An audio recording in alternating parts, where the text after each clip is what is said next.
वालेकुम सामीन कराम, मैं हूं सैयद ज़ीशान हैदर। जी सामीन, हमारे मोहतरम वज़ीर आज़म ने हाल ही में बयान दिया कि हमारा निज़ाम ताकतवर को नहीं पकड़ता। बिल्कुल दुरुस्त कहा जी, उनकी बात बिल्कुल सच थी। सामीन कराम, जैसे कि मैं हमेशा कोशिश करता हूं कि आप अपने व्यूवर्स को पूरी पिक्चर उनके सामने पेश करूं तो और इंटरप्रिटेशन कर सकूं मैक्रो मैक्रो लेवल के ऊपर, ताकि वो समझ सकें कि हमारे मुल्क में हो क्या रहा है।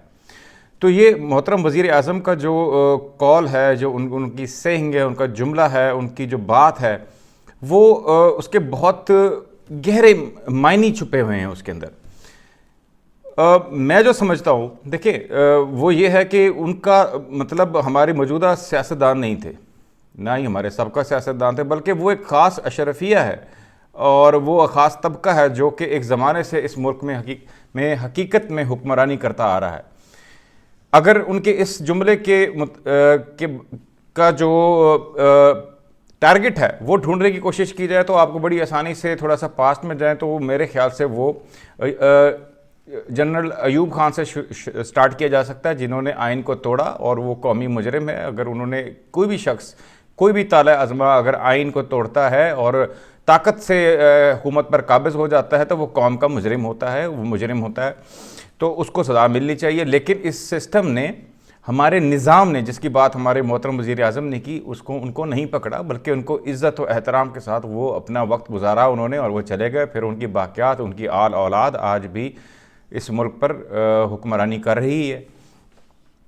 साथ में उसके बाद अब जनरल याहिया की बात कर ली जाए, उनके बाद तो उन्होंने तो इस जो है हमारा मुल्क ईस्ट पाकिस्तान हमसे अलग करने में बड़ा अहम किरदार अदा किया और उसके बावजूद भी वो इज़्ज़त और एहतराम के साथ उन्होंने अपनी भरपूर रिटायरमेंट लाइफ गुजारी और उनको इस सिस्टम ने नहीं पकड़ा।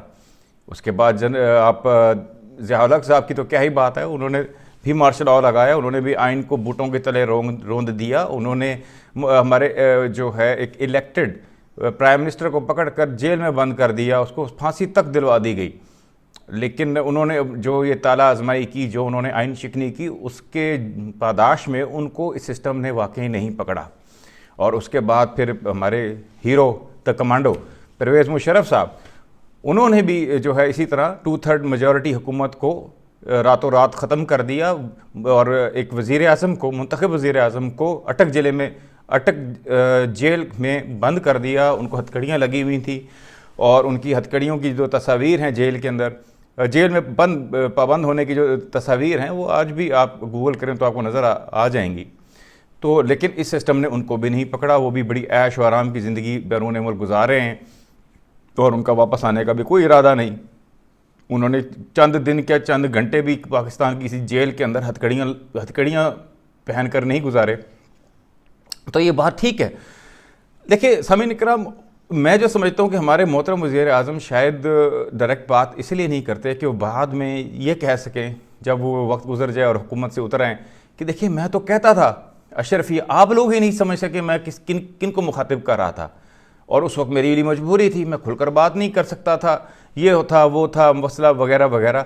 मुमकिन तौर पर एक वक्त आएगा कि हमारे मोहतरम वज़ीर आज़म जो है अपने अक़वाल के सही हदफ जो हैं उनके बारे में वजाहत पेश करें और बता सकें कि ऐसा था और ये था। देखिए, अगर थोड़ा सा पीछे जाएं तो जब कोरोना का पहला लॉकडाउन लगा तब भी इन्होंने कहा कि अशरफिया ने जो है वो लॉकडाउन लगवा दिया। और आपको पता है कि लॉकडाउन जो फर्स्ट टाइम लगा था पाकिस्तान के अंदर, वो किसके असरार पर लगा था और आज भी जो लगाना चाहते हैं या जिनका असरार है। बहरहाल इसमें हम नहीं जाते। तो अशरफिया से मुराद उनकी अगर कुछ दोस्त ये भी समझेंगे, कुछ व्यूवर्स मेरे, कि शायद उनका मतलब जो है वो पॉलिटिशियन से है, तो देख लेते हैं कि क्या नवाज़ शरीफ ने जेल नहीं काटी, क्या उसको सिस्टम ने नहीं पकड़ा? ज़रूर पकड़ा, उसकी हुकूमत ख़त्म हो गई, उसको नाअहल हो गया, वो मुल्क से बाहर वो बैठा हुआ है, जेलों में उसके ऊपर उसके केसेस हुए, उसको पकड़ा गया, उसके ऊपर हाईजैकिंग का केस हुआ, उसने जेलें काटी, कितना जेल का वक्त काटा। तो ये तो नहीं हो सकता कि उसको ना पकड़ा हो। एक हुकूमत भी गई और कैद-ओ-बद की सोबतें भी काटी, उसने नहीं बल्कि उसकी बेटी ने भी काटी। तो ये तो उस पर नहीं बैठता। और फिर अगर बात कर लिया जाए, चले पीपल्स पार्टी की बात कर ले, तो उनके तो बानी जो है उनको फांसी हो गई जी, और उससे ज़्यादा पकड़ना किसे कहते हैं? खाली पकड़ा नहीं गया, उसको तो नाहक फांसी पे चढ़ा दिया गया। उनकी बेटी को सड़क के ऊपर जो है दिन दिहाड़े कत्ल कर दिया गया, और उनकी मोहतरमा ने भी जेल टाइम गुजारा, और उनकी वालदा ने भी जेल टाइम गुजारा। और पीपल्स पार्टी के कौन सा ऐसा बड़ा सियासतदानों को जिसने जेल ना देखी हो, और पाकिस्तान के सारे ही तकरीबन सियासतदानों ने जेलों में वक्त गुजारा हुआ है। और जो है उन्होंने किसी न किसी हमारे गलबन मोहतरम वज़ीर आज़म ने भी कुछ टाइम जेल की हवा खाई हुई है। तो उसके बाद अगर आप कह दे सकते हैं कि शायद हमारे मोहतरम वज़ीर आज़म ज़रदारी साहब के बारे में बात करते, वो तो हो नहीं सकता। उन्होंने तो सबसे ज़्यादा जेल काटी है, उन्होंने तो 10-12 साल जेल भी काटी और हर किस्म की सज़ाएँ भुगती, मुकदमे भुगते। तो शायद अगर वो जिसे वो शहबाज शरीफ कहते थे, शायद वो उनकी तरफ इशारा हो, तो वो तो अभी भी छूट कर बाहर आए हैं।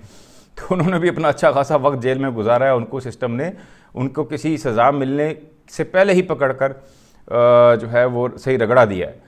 तो सामीन इकराम, मेरा कहने का मकसद ये है कि अगर उनके जो अल्फाज हैं उनके सही हदफ को आप समझें तो आप उनका बयानिया किसी हद तक समझने में कामयाब हो सकते हैं।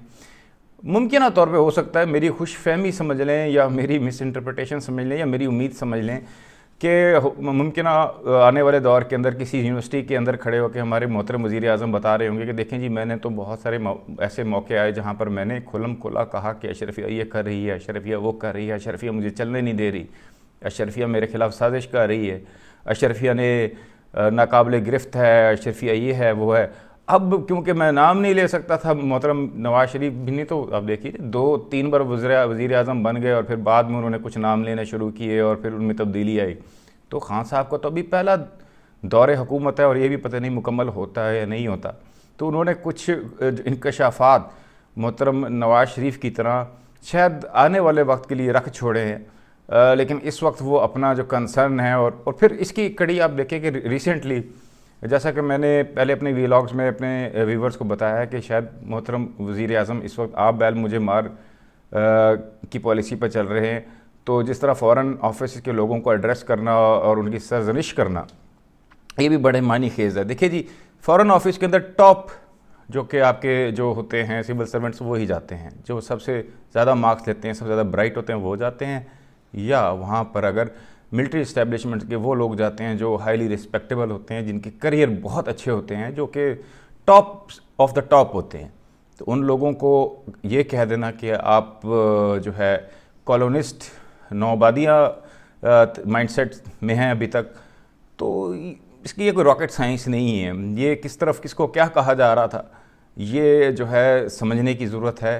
और मुस्बत बात यह है कि हमारी आवाम अब ये इशारे कराए समझने लग गई है। और मुझ जैसे एक अदना एनालिस्ट और मेरे जैसे कुलीग भी इस काम पर लगे हुए हैं, और जो कहते हैं ना कि लाइंस के बिटवीन क्या कहा जाता है पॉलिटिक्स में, उसको इंटरप्रेट करके अपने व्यूवर्स को समझाने में, तो मैं भी यही कर रहा हूँ जी। तो ये आप समझ लीजिए कि आपकी एलीट से मुराद मोहतरम वज़ीर आज़म की यही थी डेफिनेशन के मुताबिक अगर उसका तशरीह की जाए तो इसके अलावा तो मुझे कुछ समझ में नहीं आती। अगर आपको ऐसा नहीं लगता तो आप ज़रूर कमेंट्स दीजिए, मुझे फ़ीडबैक दीजिए। और अगेन मैं कहूँगा, हो सकता है आने वाले वक्त में खान साहब जब चेंज लेकर आएँ अपने स्टांस के अंदर, मुमकिन स्टांस के अंदर, तो शायद वो यही कहें कि मैंने तो कह दिया था, आप समझे नहीं। आज तक के लिए इतना ही। सैयद ज़ीशान हैदर को इजाज़त दीजिए। खुदा हाफिज़।